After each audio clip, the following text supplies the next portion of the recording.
Hello students, आज का हमारा टॉपिक है कंडक्टोमेट्रिक टाइट्रेशन।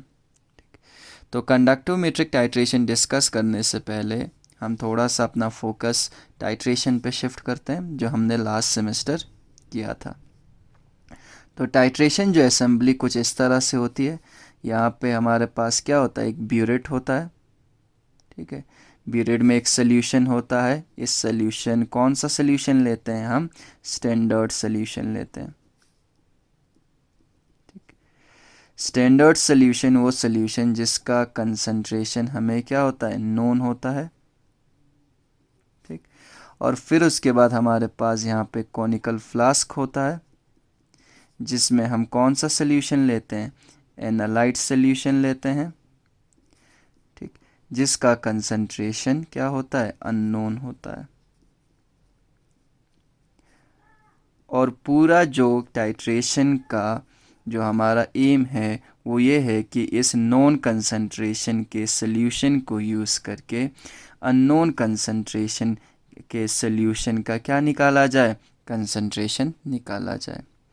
तो टाइट्रेशन शुरू करने से पहले इस एनालाइट सल्यूशन में हम एक एक्सटर्नल स्पीशीज़ क्या करते हैं, ऐड करते हैं, जिसको हम क्या कहते हैं, इंडिकेटर कहते हैं।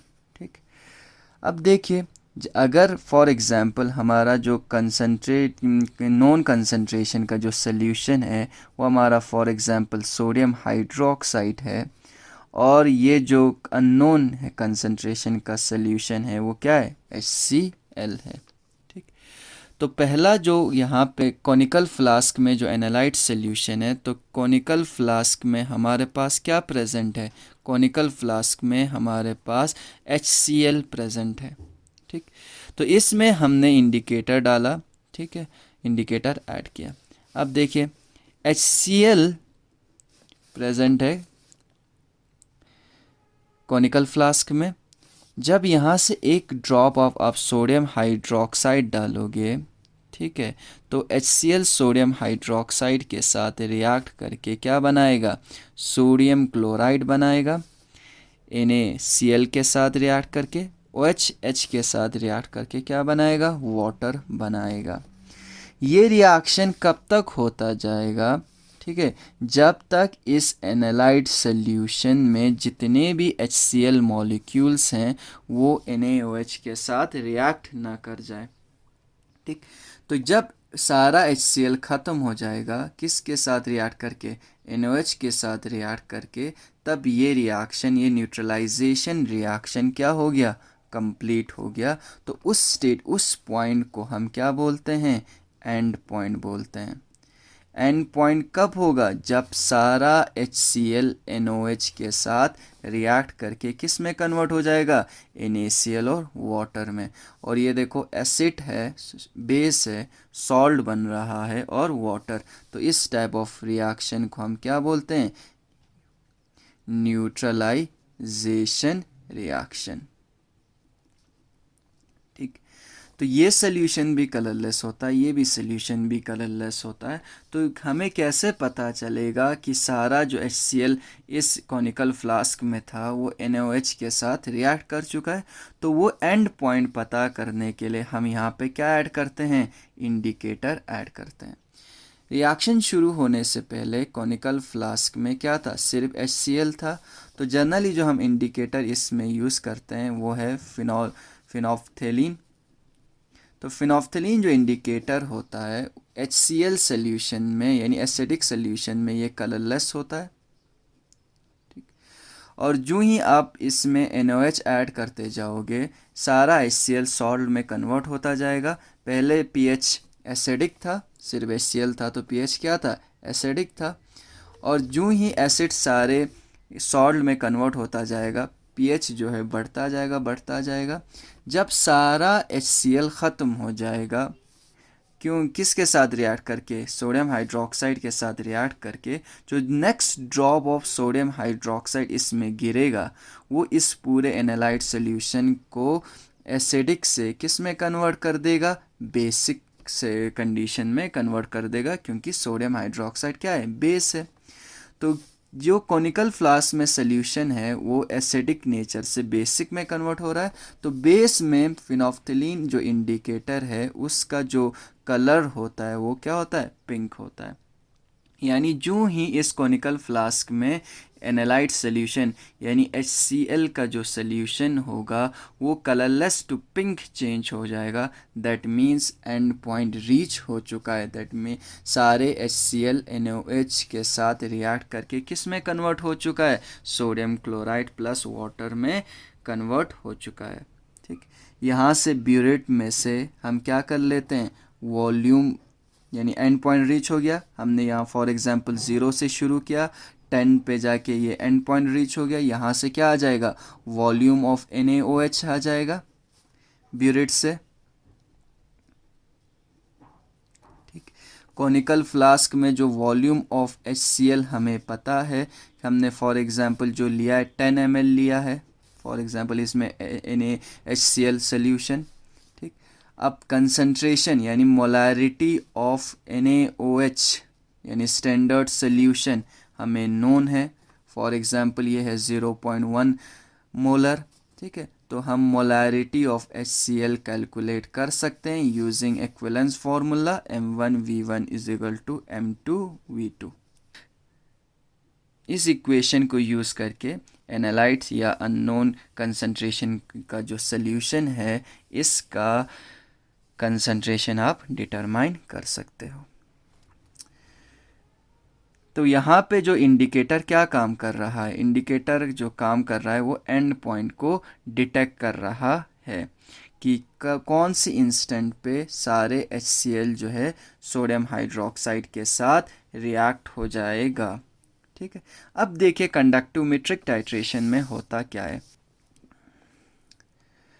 Conductometric measurements are frequently used, यानी कंडक्टिविटी मेजरमेंट को हम फ्रीक्वेंटली यूज करते हैं to determine the end points in acid, alkali and other titrations, यानी एसिड और बेस के टाइट्रेशन में और दूसरे यानी प्रेसिपिटेशन टाइप ऑफ टाइट्रेशन में हम कंडक्टोमेट्रिक टाइट्रेशन को फ्रीक्वेंटली यूज़ करते हैं एंड पॉइंट को डिटेक्ट करने के लिए। यानी जो पहले प्रीवियस केस में इंडिकेटर काम कर रहा था, इंडिकेटर एंड पॉइंट को डिटेक्ट करने में हमें मदद कर रहा था, वही सेम चीज़ कौन करेगा, कंडक्टिविटी मेजरमेंट हमें मदद करेगा। The basis of conductometric titration is that electrical conductance depends upon the number of ions present in the solution and their ionic mobilities। यानी जो बेसिक प्रिंसिपल है जिस पे कंडक्टोमेट्रिक टाइट्रेशन जो बेस्ड है वो ये है कि जो इलेक्ट्रिकल कंडक्टेंस होगा यानी सोल्यूशन कितना इलेक्ट्रिसिटी कंडक्ट करेगा वो डिपेंड करेगा उस सोल्यूशन में कितने नंबर ऑफ आयन्स प्रेजेंट है और उन आयन्स का मोबिलिटी क्या है, स्पीड क्या है। ठीक, तो chemical reaction in which the state of completion of the reaction end point और equivalence point is determined by conductometric measurement are known as conductometric titration. वो केमिकल रिएक्शन जिसमें state of completion of a reaction यानी reaction क्या हो चुका है, complete हो चुका है, जिससे हम क्या कहते हैं, उस स्टेट को एंड पॉइंट या इक्विवेलेंस पॉइंट कहते हैं। यानी वो केमिकल रिएक्शन जिसमें हम एंड पॉइंट या इक्विवेलेंस पॉइंट डिटरमाइन करते हैं यूजिंग कंडक्टोमेट्रिक, उसको उस टाइप ऑफ रिएक्शन को हम क्या कहते हैं, कंडक्टोमेट्रिक टाइट्रेशन कहते हैं। एग्जाम्पल, जो पहला एग्जाम्पल है वो है acid base titration. Acid base titration में जो पहला एग्जाम्पल हमने लिया है वो है strong acid strong base titration. यानी जो हम टाइट्रेशन कर रहे हैं वो स्ट्रॉन्ग एसिड है और स्ट्रॉन्ग बेस है। स्टैंडर्ड सोल्यूशन हमारा स्ट्रॉन्ग बेस है और एनालाइड भी क्या है, स्ट्रॉन्ग है लेकिन क्या है, एसिड है। तो इस केस में हम क्या करते हैं, यहाँ स्ट्रॉन्ग एसिड ले लेते हैं। ठीक, और यहाँ पे इस एसिड में हम एक इलेक्ट्रोड डाल देते हैं जो किसके साथ कनेक्टेड होता है, कंडक्टोमीटर के साथ कनेक्ट होता है, जो हमें क्या दे देगा, कंडक्टेंस का क्या दे देगा, रीडिंग दे देगा। और यहाँ पे हम क्या मेजर करते हैं, इस सोल्यूशन का कंडक्टेंस मेजर करते हैं कि ये कितना ये सोल्यूशन कितना इलेक्ट्रिसिटी क्या कर रहा है, कंडक्ट कर रहा है। ब्यूरेट में हम क्या ले लेते हैं, स्ट्रॉन्ग बेस ले लेते हैं। ठीक, तो हम यहाँ पे क्या ले रहे हैं, ब्यूरेट में भी स्ट्रॉन्ग बेस है और जो एनालाइट सोल्यूशन है वो क्या है, स्ट्रॉन्ग एसिड है। Suppose strong acid HCl is titrated against strong base NaOH, यानी इसमें हमने स्ट्रॉन्ग एसिड HCl लिया हुआ है, यहाँ स्ट्रॉन्ग बेस क्या लिया हुआ है, NaOH लिया हुआ है। HCl is completely ionized and gives high conductance. अब देखिए यहाँ HCl का सल्यूशन है, तो इस HCl के सल्यूशन में क्या होगा, HCl के सल्यूशन में सारे HCl H पॉजिटिव और Cl नेगेटिव में क्या होंगे, डिसोसिएट हुआ होगा, तो इस सल्यूशन का जो कंडक्टेंस होगा वो काफ़ी ज़्यादा हाई होगा। ठीक, लेकिन जो ही आप एक ड्रॉप यहाँ पे क्या डाल दिया, NaOH डाल दिया या 1 ml ऑफ NaOH डाल दिया, तो यहाँ पे हम करते क्या हैं, ये ऐसे ये वॉल्यूम ऑफ NaOH हम यहाँ पे लिखते हैं और यहाँ पे हम क्या लिखते हैं, कंडक्टेंस लिखेंगे। तो 0 ml पे पहले देखेंगे कि कितना कंडक्टेंस था, किसका, HCl का। फिर 1 ml NaOH डालने से कितना कंडक्टेंस हुआ, 2 ml कंडक्टेंस डालने से कितना हुआ कंडक्टेंस आया, 3 में कितना कंडक्टेंस आया। तो फिर एक पूरा कॉलम में वॉल्यूम ऑफ NaOH है, एक कॉलम में पूरा क्या है, कंडक्टेंस है। तो यहाँ पे हमने वॉल्यूम ऑफ NaOH लिया और यहाँ पे क्या लिया, कंडक्टेंस लिया। इन दोनों के बीच में हम क्या प्लॉट करते हैं, ग्राफ प्लॉट करते हैं। तो इनिशियली जब आपके कॉनिकल फ्लास्क में सिर्फ HCl है तो कंडक्टेंस काफ़ी हाई होगा। क्यों हाई होगा, क्योंकि HCl जो है क्या है, स्ट्रॉन्ग एसिड है, कंप्लीटली आयनाइज होगा, तो H और Cl, H पॉजिटिव और Cl नेगेटिव इलेक्ट्रिसिटी क्या करेगा, कंडक्ट करेगा। तो when NaOH added to HCl neutralisation occurs.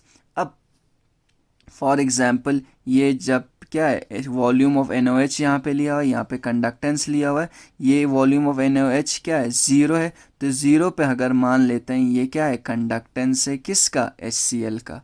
अब हम इन्हें इसमें फॉर एक ml क्या डाल दिया, फॉर एग्जांपल सोडियम हाइड्रोक्साइड डाल दिया। तो सोडियम हाइड्रोक्साइड डालने से क्या हो जाएगा, न्यूट्रलाइजेशन रिएक्शन हो जाएगा। तो HCl NaOH के साथ रिएक्ट करके NaCl बनाएगा प्लस वाटर बनाएगा।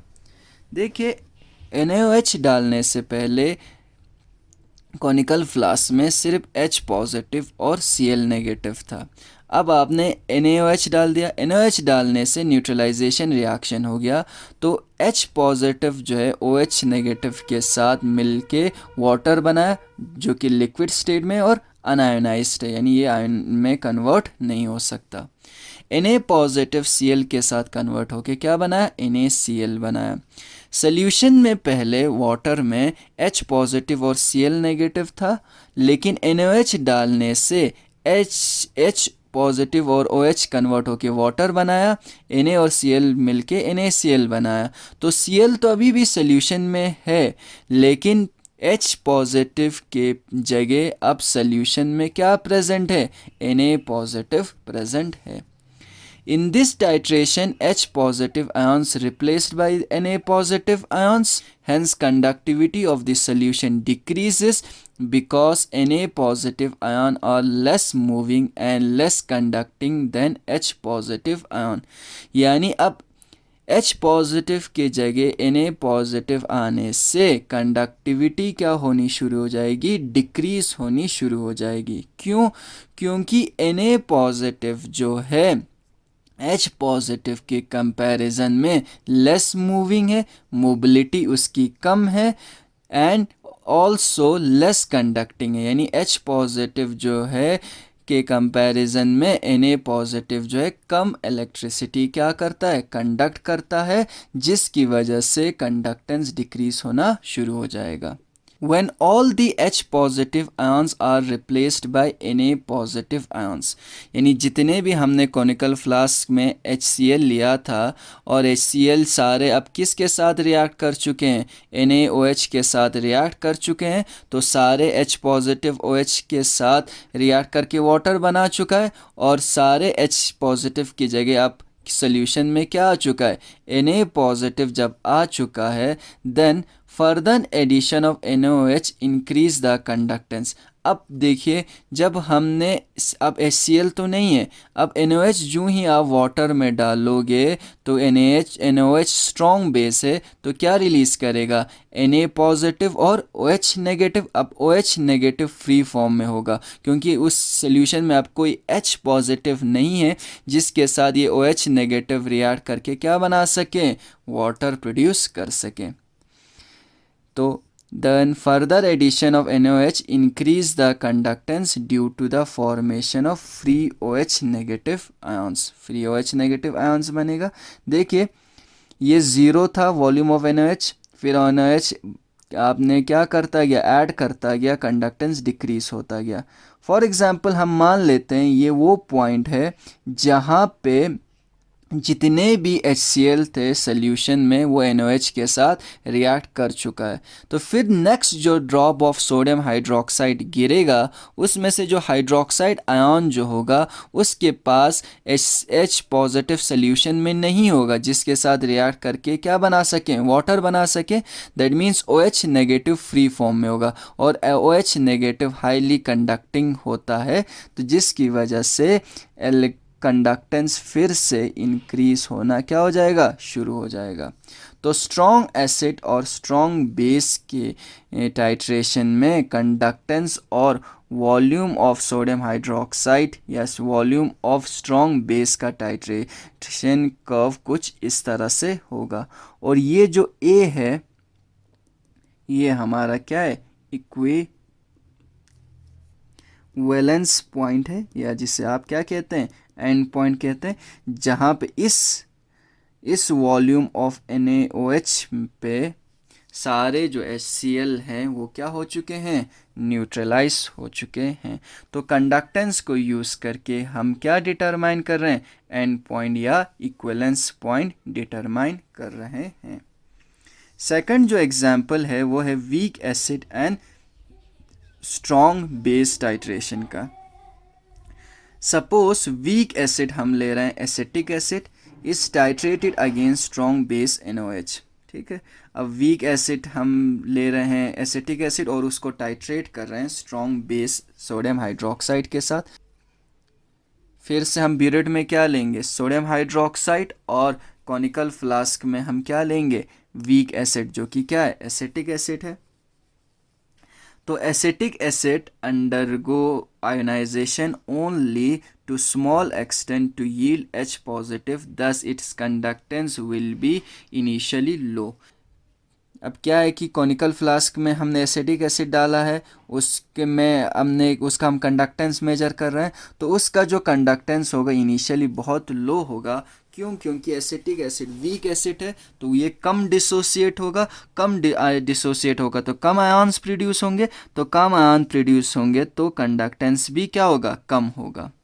लेकिन जो ही हम ये देखिए कम होगा, A से रिप्रेजेंट हम कर रहे हैं। However, an addition of NaOH solution, formation of sodium acetate take place which is completely ionized and hence conductance increasing along the line AB।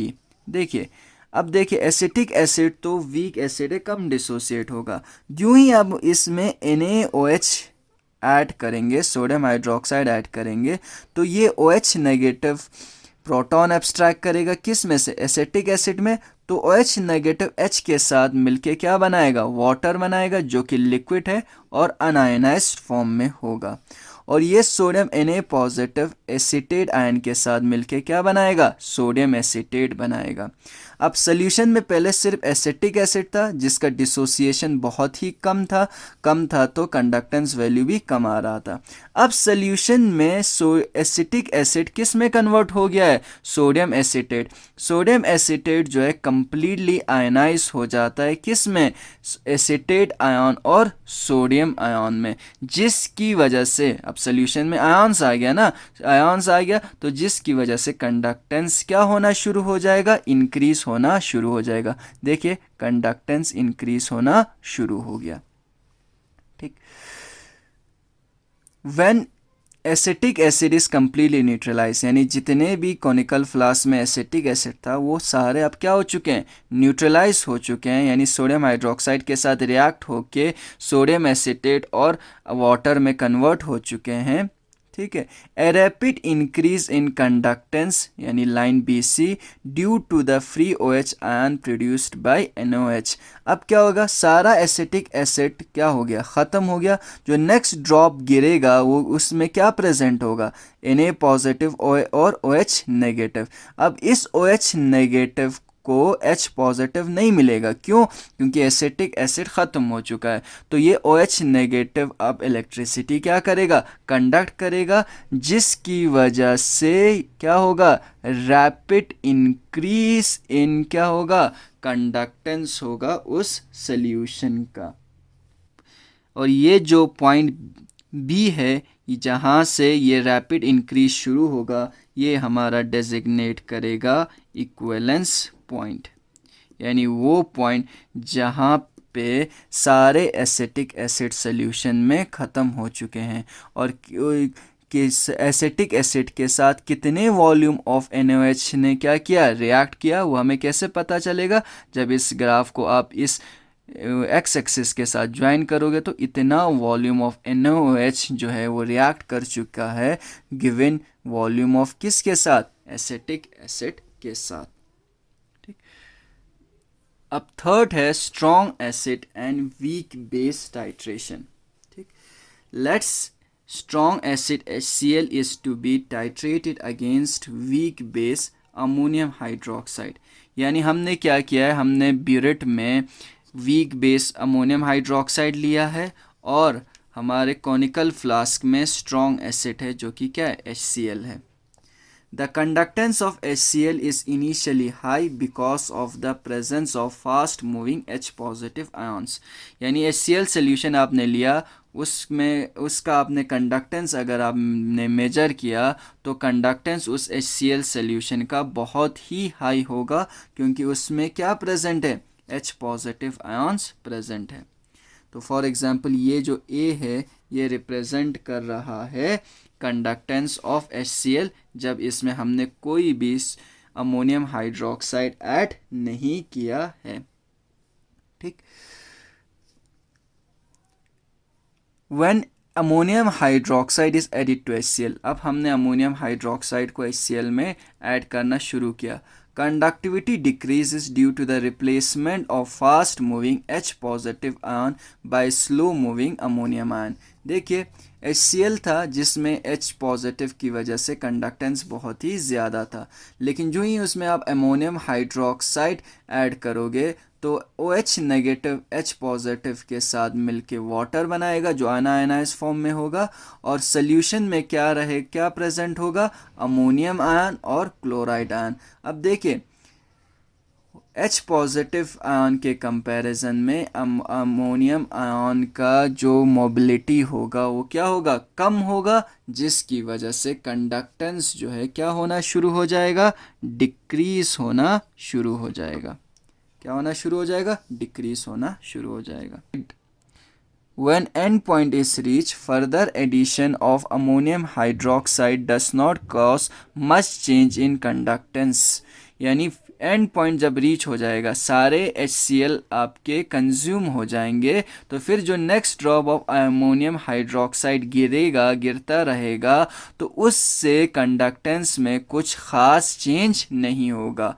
क्यों नहीं होगा, क्योंकि अमोनियम आयन जो है वीक बेस है, तो ये वीकली क्या होगा, आयोनाइज होगा, यानी ये आयंस में कन्वर्ट नहीं होंगे। आयंस में कन्वर्ट नहीं होंगे तो ना अमोनियम हाइड्रोक्साइड आयंस में कन्वर्ट होगा, ना वाटर आयंस में कन्वर्ट होगा, तो सोल्यूशन में कोई आयंस प्रेजेंट ही नहीं होगा जो इलेक्ट्रिसिटी को क्या करेगा, कंडक्ट करेगा। तो अगर आयंस नहीं होगा तो इलेक्ट्रिसिटी कंडक्ट नहीं होगा, तो इलेक्ट्रिसिटी कंडक्ट नहीं होगा तो कंडक्टेंस जो है चेंज नहीं होगा। तो यहाँ से एक स्ट्रेट लाइन आ जाएगा अलोंग BC। तो ये जो पॉइंट B है ये हमारा क्या डेजिग्नेट करेगा, ये डेजिग्नेट करेगा इक्विवेलेंस पॉइंट। इक्विवेलेंस पॉइंट वो पॉइंट जिस पे सारा HCl जो है रिएक्ट हो चुका है, किसके साथ, अमोनियम हाइड्रोक्साइड के साथ। अब कॉनिकल फ्लास्क में कोई HCl बचा हुआ नहीं है। इस लाइन को अगर इस एक्सिस पे टच करोगे तो ये वॉल्यूम आ जाएगा किसका, अमोनियम हाइड्रोक्साइड का, जो गिवन वॉल्यूम ऑफ HCl के साथ क्या कर चुका है, रिएक्ट कर चुका है। अगर हम मिक्सचर ले लें फॉर एग्जांपल HCl और एसिटिक एसिड का, स्ट्रॉन्ग एसिड और वीक एसिड का, और उसको फिर हम टाइट्रेट करने लग जाएं किसके साथ, NaOH के साथ, सोडियम हाइड्रोक्साइड के साथ। देखिए तो कॉनिकल फ्लास्क में HCl भी है, एसिटिक एसिड भी है, तो दोनों में से स्ट्रॉन्ग एसिड कौन सा है, HCl है, जिसकी वजह से कंडक्टेंस काफ़ी हाई होगा। तो जब भी हम उसमें NaOH डालेंगे तो पहले स्ट्रॉन्ग एसिड रिएक्ट होगा किसके साथ, NaOH के साथ। तो HCl में H पॉजिटिव प्रेजेंट था, जिसको आप NaOH के साथ अगर आप रिएक्ट करोगे तो H और OH रिएक्ट होकर वाटर बनाएगा। अब H पॉजिटिव की जगह Na पॉजिटिव आ जाएगा, जिसकी वजह से कंडक्टेंस क्या होना शुरू हो जाएगा, डिक्रीज होना शुरू हो जाएगा। और एक पॉइंट आएगा जब सारा जो HCl क्या हो जाएगा, ख़त्म हो जाएगा। ठीक, फिर उसके बाद अब HCl अगर ख़त्म हो गया तो NaOH किसके साथ रिएक्ट करना शुरू करेगा, एसिटिक एसिड के साथ, जो कि क्या बनाएगा, सोडियम एसिटेट। सोडियम एसिटेट तो कंप्लीटली आयोनाइज होता है, तो इस एसिटिक एसिड का जो सोल्यूशन है उसकी वजह से कंडक्टेंस क्या होना शुरू हो जाएगा, इंक्रीज होना शुरू हो जाएगा। जब एसिटिक एसिड को किसके साथ टाइट्रेट करोगे, सोडियम हाइड्रोक्साइड के साथ। क्यों, क्योंकि एसिटिक एसिड सोडियम हाइड्रोक्साइड के साथ रिएक्ट करके वाटर बनाएगा और सोडियम एसिटेट बनाएगा, जो कि क्या होके डिसोसिएट होके या आयोनाइज होके इलेक्ट्रिसिटी क्या करेगा, कंडक्ट करेगा। ठीक, और कंडक्टेंस जो है इंक्रीज होना शुरू हो जाएगा। अब एक पॉइंट आ जाएगा जब सारा एसिटिक एसिड क्या हो जाएगा, ख़त्म हो जाएगा। ख़त्म होने के बाद अब जो अभी सोल्यूशन गिरेगा वो किसका होगा, सोडियम हाइड्रोक्साइड, जो कि OH नेगेटिव रिलीज़ करेगा और Na पॉजिटिव रिलीज़ करेगा, जिससे कंडक्टेंस ऑफ द सोल्यूशन क्या हो जाएगा, फिर से इंक्रीज हो जाएगा। ठीक, सेकेंड टाइप ऑफ टाइट्रेशन जिसमें हम कंडक्टिविटी मेजरमेंट यूज़ कर सकते हैं टू डिटेक्ट एंड पॉइंट, वो है precipitation titration. Conductometric measurement can also be used to determine the end point in precipitation reaction. यानी precipitation reaction में भी end point को डिटेक्ट करने के लिए हम conductometric measurement यूज़ कर सकते हैं।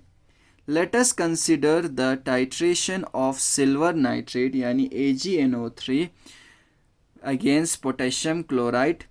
ठीक है, हम कंसिडर करते हैं एक प्रेसिपिटेशन टाइट्रेशन जिसमें हम सिल्वर नाइट्रेट का पोटेशियम क्लोराइड के साथ रिएक्शन करा रहे हैं। ठीक, when KCl is added to AgNO3 solution following reaction occur, जब आप सिल्वर नाइट्रेट में KCl डालोगे तो ये रिएक्शन होगा।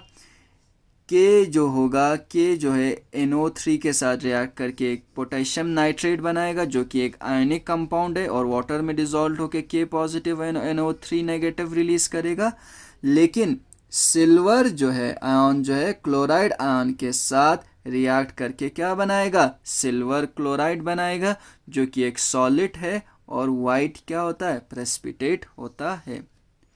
Here Ag positive ion replaced by K positive ion. देखिए पहले सोल्यूशन में Ag पॉजिटिव आयन था और NO3 आयन था। KCl डालने से Ag तो Cl के साथ रिएक्ट होकर AgCl बनाया, लेकिन अब सोल्यूशन में क्या प्रेजेंट है, K पॉजिटिव, पहले K पॉजिटिव प्रेजेंट है और NO3 नेगेटिव पहले भी था, NO3 नेगेटिव प्रेजेंट है। तो सिल्वर को आयन को किसने रिप्लेस किया, पोटेशियम आयन ने रिप्लेस किया। These two ion are almost equally conducting, यानी इन दोनों का जो कंडक्टेंस है वो इक्वल होता है।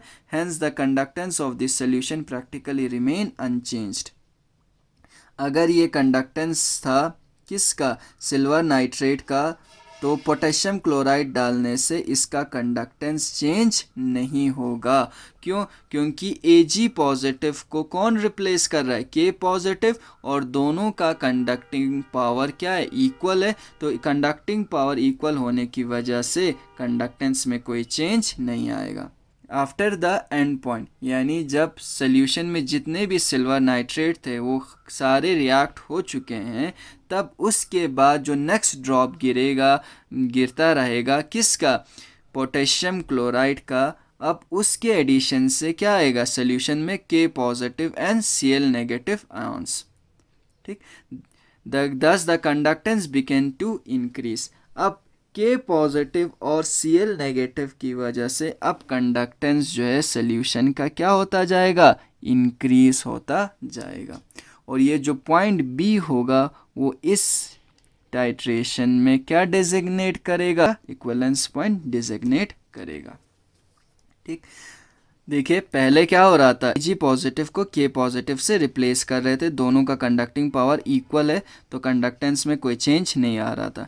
अब AgNO3 ख़त्म हो चुका है, सोल्यूशन में सिर्फ क्या बचा, K पॉजिटिव और Cl नेगेटिव, और K पॉजिटिव और Cl नेगेटिव यानी Cl दोनों का कंडक्टिंग पावर क्या होगा, ज़्यादा होगा, जिसकी वजह से इस पॉइंट के बाद भी अगर आप KCl ऐड करते जाओगे तो Cl तो न्यूट्रल Ag के साथ रिएक्ट होके प्रेसिपिटेट नहीं बना सकता। अब Ag खत्म हो चुका है तो Cl नेगेटिव प्रेजेंस से कंडक्टेंस जो है शार्पली क्या होना शुरू हो जाएगा, इंक्रीज होना शुरू हो जाएगा।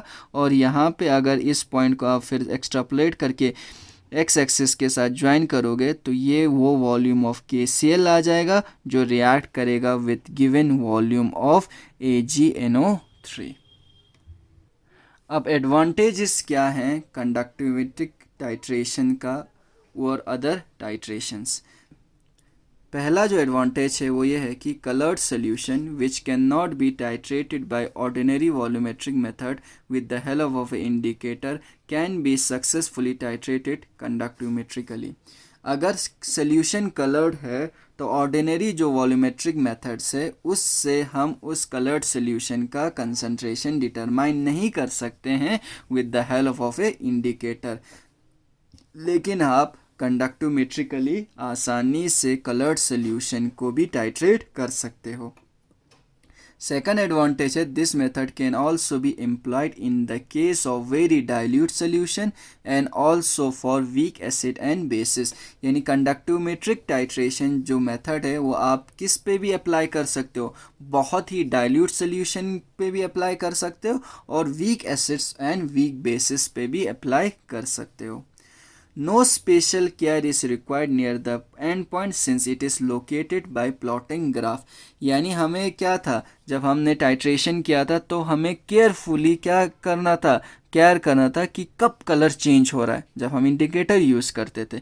लेकिन इस केस में केयर करने की ज़रूरत ही नहीं है, आप सिर्फ वो बेस डालते जाएंगे, कंडक्टेंस मेजर करते जाएंगे, फिर उसके बाद आप क्या करोगे, ग्राफ प्लॉट करोगे, फिर ग्राफ से ही हमें क्या आ जाएगा, ग्राफ से ही हमें इक्विवेलेंस पॉइंट आ जाएगा, ग्राफ से ही इक्विवेलेंस पॉइंट आ जाएगा। हमें कोई एक्स्ट्रा स्पेशल केयर करने की ज़रूरत नहीं है, सिर्फ क्या करना है, सिर्फ एनालाइट सोल्यूशन में स्टैंडर्ड सोल्यूशन ऐड करते जाना है और उसका आफ्टर सक्सेसिव एडिशन यानी 1 ml के बाद कंडक्टेंस मेजर करना है, 2 में के बाद कंडक्टेंस, 3 ml के बाद, 4 ml के बाद कंडक्टेंस सिर्फ मेजर करते जाना है और वो रीडिंग नोट डाउन करते जाना है। फिर उसके बाद ग्राफ अगर आप प्लॉट करोगे तो आसानी से आप ग्राफ से क्या निकाल सकते हो, इक्विवेलेंस पॉइंट निकाल सकते हो, यानी एंड पॉइंट निकाल सकते हो। Thank you very much. See you in next class.